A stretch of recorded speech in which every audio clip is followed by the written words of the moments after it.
For our next question, we are asked to find the equation of a line. So here we have a scatter graph. We don't have to worry about all these points on the scatter graph because we're not looking at that. We are actually just looking at this line of best fit that goes through our graph, and we want to find the equation of that.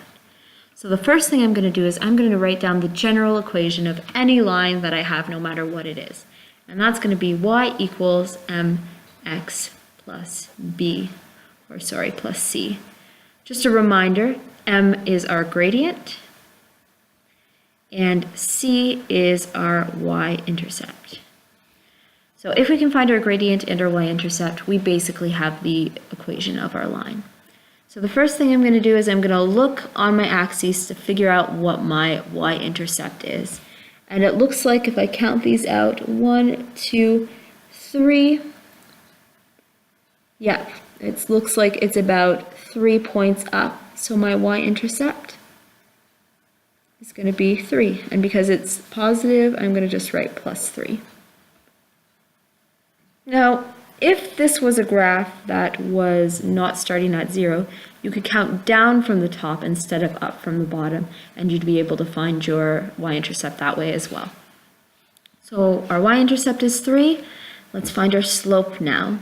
Now remember, to find slope, we're going to have to draw ourselves a right triangle, and we really want to choose 2 nice points on our graph. So we don't want to choose messy ones, we want to choose nice ones.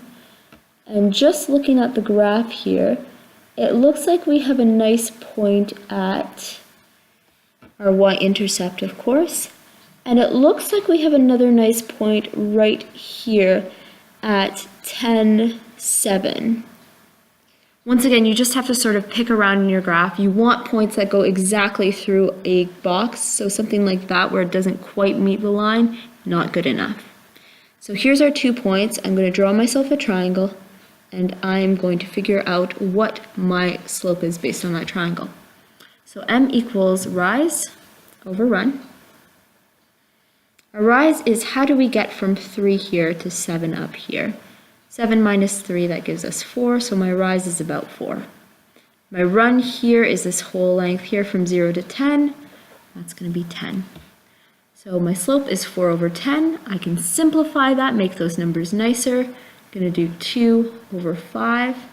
Once again, you can leave it as a fraction. You can turn it into a decimal.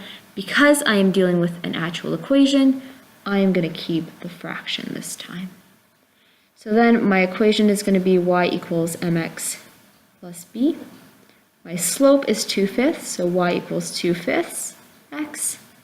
And then my y-intercept is 3 plus 3. Sorry, that's y equals mx plus c. But that would be my equation right there. Y equals 2/5 x plus 3. Slope, y-intercept.